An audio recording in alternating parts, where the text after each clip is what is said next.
मंगलवार विधानसभा के शीतकालीन सत्र का दूसरा दिन है। विधानसभा अध्यक्ष गिरीश गौतम ने अविश्वास प्रस्ताव स्वीकार कर लिया है। इस पर कल बुधवार को चर्चा होगी। अध्यक्ष ने उमंग संगार के अनुपस्थित रहने की सूचना भी पड़ी। आज प्रश्नकाल में छिंदवाड़ा के परासिया से कांग्रेस विधायक सोहनलाल वाल्मीकि ने छिंदवाड़ा जिले में जन भागीदारी का पैसा न मिलने का मुद्दा उठाया। इस पर कमलनाथ उठे और कहा कि विधायक की बात से मैं सहमत हूं।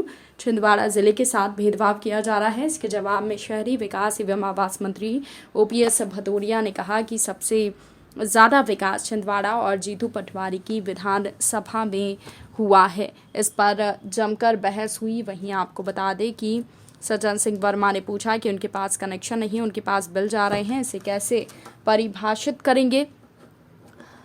और बिजली बिलों को लेकर ध्यान आकर्षण में तीखी बहस हुई तो ऊर्जा मंत्री ने यहां पर जवाब दिया और कहा कि पीसी शर्मा के लिए चार वकील खड़े हो रहे हैं। सदन में तीखी नोकझोंक हुई। कांग्रेस विधायक ने कहा कि ऊर्जा मंत्री का झूठ सुनने नहीं आए हैं। बिजली बिल को लेकर कांग्रेस विधायकों ने घेरा। एक के बाद एक लगातार कई विधायकों ने बिजली बिलों को लेकर ऊर्जा मंत्री पर आरोप लगाए। 30 से ज़्यादा राजनीतिक अनुभव है। वे अपने अनुभव के आधार पर कह रहे होंगे। राजनीति में उन्होंने संघर्ष किया है, आज़ादी के आंदोलन में जेल में रहे हैं। सर, जो मनोज मंतेश्वर हैं वो कह रहे हैं कि जो विदेशी महिला से बच्चा पैदा होता है राष्ट्र में भक्त नहीं होता। ऐसी बात करने वाले लोग ओछी मानसिकता के लोग हैं और इस तरह के देश में लोगों को यहाँ आकर भारतीय जनता पार्टी के एजेंट बनकर जो काम करते हैं उनकी मैं निंदा करता हूँ। सर, कल आप ही के पार्टी के विधायक आने मदरसों की जांच हो रही है, शिशु मंदिर की जांच होना चाहिए। इसमें क्या बात, जब तुम एक धर्म की कर रहे हो तो तुमको करना चाहिए। इसमें उन्होंने कौन सा अपराध कर दिया। आप जनप्रतिनिधि हैं, विधायक हैं और अल्पसंख्यक समाज के आते हैं। जब एक उनके समाज की जांच हो तो आखिर इसकी भी जांच होना चाहिए कि 15 सालों में भारतीय जनता पार्टी की सरकार में शिशु मंदिरों की, स्कूलों की और जो अस्पताल बनवाए, आखिर वो पैसा आया कहाँ से, इसकी जांच होना चाहिए। हमने कांग्रेस दल ने, नेता प्रतिपक्ष जी ने और सभी विधायकों ने दस्तखत करके हमने अविश्वास प्रस्ताव लाया है। अविश्वास के लिए अध्यक्ष जी को नेता प्रतिपक्ष जी ने दिया है। हमें पूरा विश्वास है कि माननीय अध्यक्ष जी विपक्षी दल के अविश्वास को स्वीकार करेंगे, प्रस्ताव को। और स्वीकार करने की स्थिति में हमने आज मुख्य सचेतक होने के नाते मैंने माननीय नेता प्रतिपक्ष जी और हमारे नेता कमलनाथ जी के आदेशानुसार हमने विहिप जारी किया है। विहिप जारी होने में सभी विधायकों को यह निर्देश है कि वो उन्हें सदन में उपस्थित रहना पड़ेगा अविश्वास प्रस्ताव के दौरान। का जवाब देने के लिए तैयार हैं। मैं उनको धन्यवाद देता हूं, उनके साहस की प्रशंसा करता हूं कि पहली बार उन्होंने इस बात को स्वीकार किया कि विपक्ष के आरोपों का जवाब देने के लिए तैयार हैं।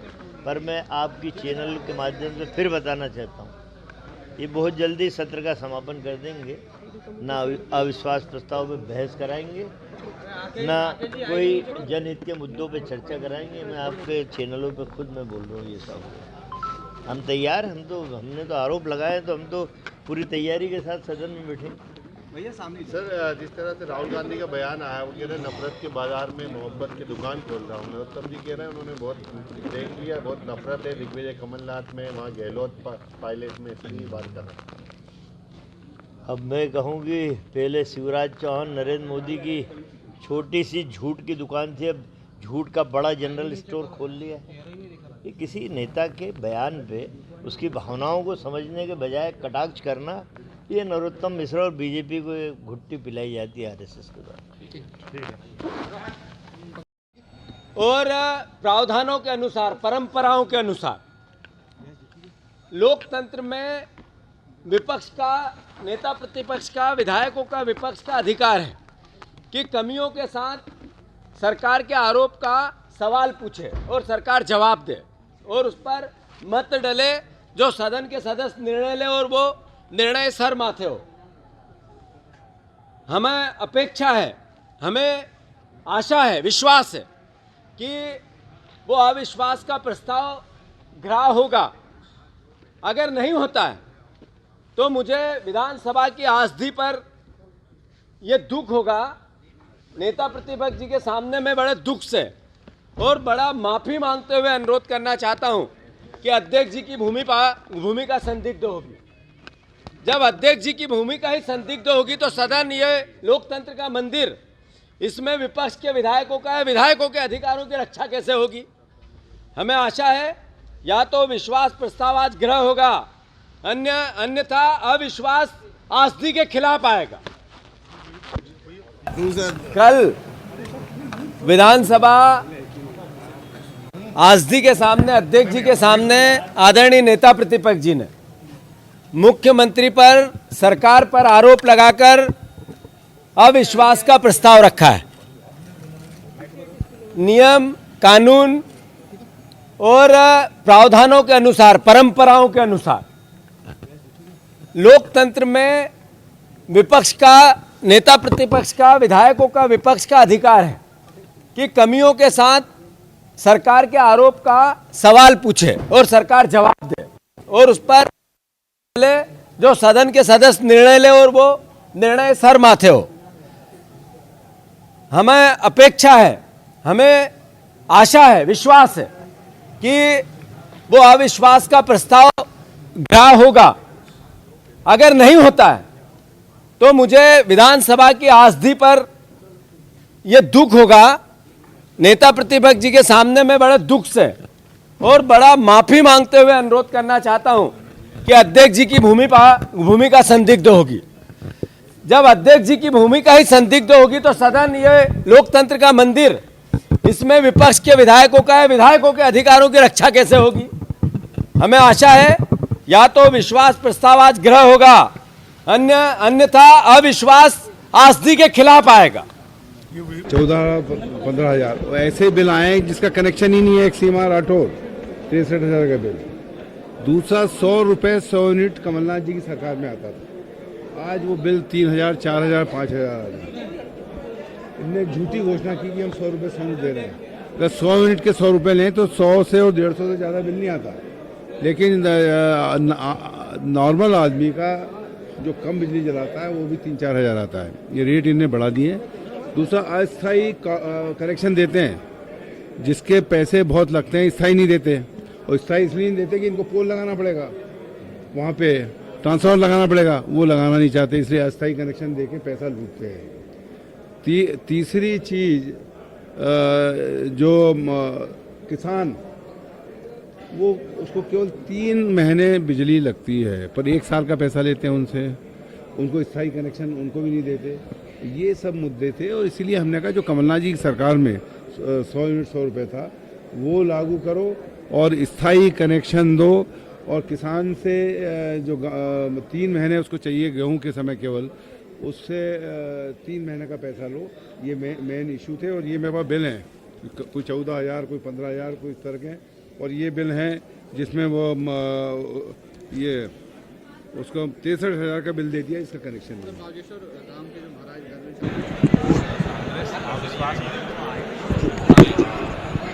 अविश्वास प्रस्ताव लेकर आ रही है, लेकिन नीति पटवारी कह रहे हैं यदि सदन में अविश्वास प्रस्ताव ग्रहण नहीं होता तो हम आसन जी के खिलाफ ही अविश्वास प्रस्ताव लेकर आ जाएंगे।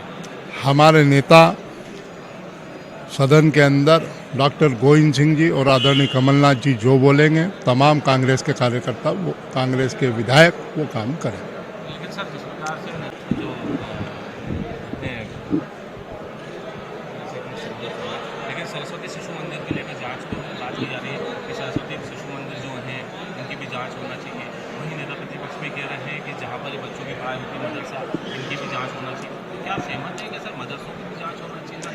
देखो, जांच के कई विषय है, कई अन्य विषय भी हैं, सब पे जांच होना चाहिए। लेकिन हमारा यह कहना है किसी को आप जबरन दबाने की कोशिश ना करें। देखो, ये मैं कह रहा हूँ कि कांग्रेस के नेता सत्ता जाने से बौखला रहे हैं, मानसिक संतुलन खो दिया है। और इसलिए अलग अलग आलाप जप रहे हैं और इनकी विश्वसनीयता पूरी खत्म हो गई है। आज़ादी की लड़ाई में भारत के नागरिकों ने भाग लिया और उसमें युवाओं ने, किसानों ने, महिलाओं ने, सब वर्ग ने लिया। उस समय तो कांग्रेस पार्टी कोई राजनीतिक पार्टी थी नहीं, सभी लोगों ने लिया। ये जबरदस्ती नकली गांधी बनकर 60 साल तक कांग्रेस ने राज किया, सत्ता हथियाई, लेकिन सत्ता जनता के लिए नहीं, सिर्फ गांधी परिवार और कांग्रेस के नेताओं के लिए और मुट्ठी भर लोगों के लिए। और इसलिए इन 60 वर्षों में मुट्ठी भर लोग कांग्रेस के नेता अरबपति खरबपति हो गए और देश गरीब हो गया। गरीब की लंगोट भी नहीं रहने दी और इसलिए देश ने तरक्की नहीं की। देश के अंदर गरीबी है और भ्रष्टाचार की जननी कांग्रेस है, अलगाववाद आतंकवाद की जननी कांग्रेस है, वो जितनी भी समस्या कांग्रेस। लेकिन जब से भारतीय जनता पार्टी आई है और प्रधानमंत्री नरेंद्र मोदी जी प्रधानमंत्री बने हैं, तब से इस देश में जो 60 साल में काम नहीं हुआ 8 साल में हुआ। हमने करोड़ों शौचालय बनाकर देश को स्वच्छ किया, 3.5 करोड़ मकान। सुनो एक मिनट सुनो भाई, बात तो सुन लो जरा, पूछ रहे हो उसका जवाब दे रहा हूँ मैं। करोड़ों मकान बनाए, 10 करोड़ से अधिक गैस टंकी चूल्हा दिया, अब हर घर नल से जल, सड़कों का जाल बिछाया। तो जो काम 60 साल में नहीं है वो 8 साल में हमने किया। इसलिए जनता का सबका साथ, सबका विकास, सबका विश्वास लेकर चले प्रधानमंत्री नरेंद्र मोदी जी। हमारे नेता अच्छे, नीति अच्छी नहीं है और इसलिए जनता का दिल और विश्वास जीता, जनता का आशीर्वाद लिया। और इसलिए चारों तरफ भारतीय जनता पार्टी का कमल खिल रहा है, कांग्रेस का सफाया हो रहा है और इसलिए अब कांग्रेस मुक्त भारत हो रहा, तो कांग्रेस के नेता बौखला रहे। शिशु मंदिरों के सिलेबस की जांच होनी चाहिए। देखिए, सरस्वती शिशु मंदिर का सिलेबस शासन से मान्यता प्राप्त है। हमने 5वीं और 8वीं की बोर्ड शासन ने निर्णय किया, वो उन्होंने मान लिया। हमारे यहाँ कोई अलग से सिलेबस सरस्वती शिशु मंदिर में नहीं चलता है। इसलिए सरस्वती शिशु मंदिर तो सरकार की योजना से ही संचालित है, एक प्रकार से सरकार के सहयोग कर रहे हैं। उनकी विषय जांच का है ही नहीं, वो सब सरकार के रिकॉर्ड में दर्ज है। 18 साल से सरकार आपकी है, मदरसों की अब जांच की बात। मदरसों का पहले भी जांच हुई है, आगे भी जांच होगी। हम ये चाहते हैं कि उनका मदरसों का एक रिकॉर्ड बने, अवैध रूप से कोई भी मदरसे नहीं चले, कोई किसी को अवसर ये नहीं मिले कि मदरसों का दुरुपयोग करके देशद्रोही गतिविधि संचालित करें। सब राष्ट्रीय शिक्षा नीति के अनुसार सब काम चल रहा है।